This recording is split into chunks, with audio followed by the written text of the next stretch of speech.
दोस्तों फिर सोचता हूँ कि वक्त सच में बदल गया है। पुराने दौर में लोग भी बहुत अच्छे हुआ करते थे, इसलिए इतने अच्छे अच्छे किस्से सुनने को मिलते हैं, इतनी अच्छी चीज़ें पढ़ने को मिलती है। और तब गर्व से सीना चौड़ा भी हो जाता है और सर जो है अदब से झुक भी जाता है। एक कहानी कहानी नहीं है, किस्सा है, सच्चा किस्सा। दिन की आखिरी ट्रेन अगर स्टेशन से निकल गई तो फिर कल सुबह ही अगली ट्रेन मिलने की कल्पना लिए एक बूढ़ी महिला के पैर जो है तेजी से स्टेशन की तरफ बढ़े जा रहे थे। किंतु स्टेशन पहुंचते पहुंचते आखिरी ट्रेन छूट गई तो महिला ने ढाल होकर एक बेंच पर बैठ गई। अच्छा दोस्तों, उस वक्त जो है ना स्टेशन पे भीड़ भाड़ कम हुआ करती थी, ट्रेन में चढ़ने वाले लोग भी कम होते थे। उस वक्त स्टेशन का स्टाफ बहुत कोऑपरेटिव होता था।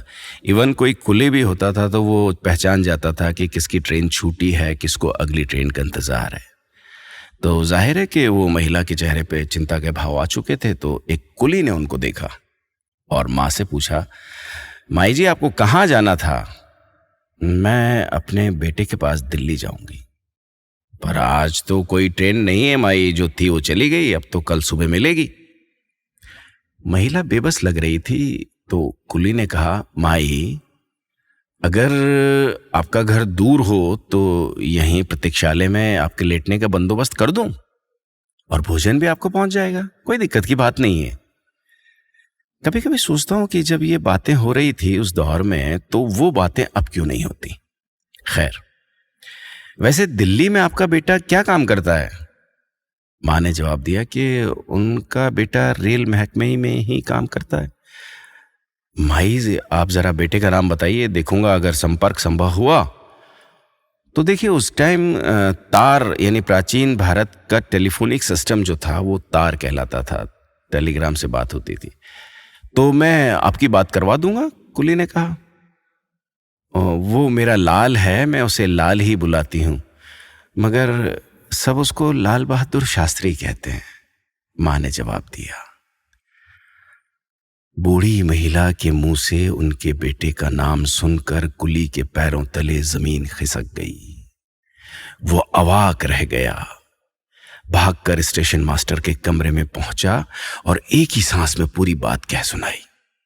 स्टेशन मास्टर तुरंत हरकत में आए, कुछ लोगों को आनन फानन में तार से बात किया, अपने मातहतों के साथ भागकर बूढ़ी महिला के पास पहुंच गए। महिला को सादर प्रणाम किया स्टेशन मास्टर ने और पूछा, माँ जी आपके बेटे ने कभी आपको बताया नहीं कि रेल महकमे में वो क्या काम करते हैं?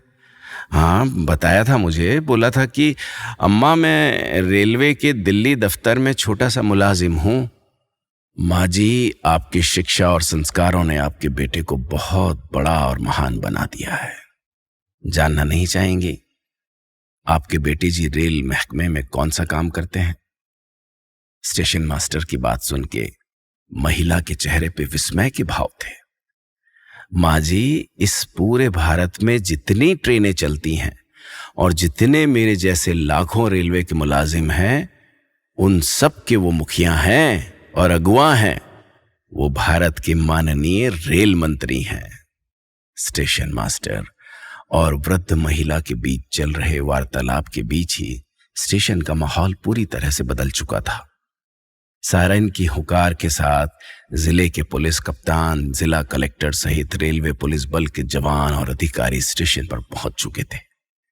एम्बेसडर कार भी आ चुकी थी।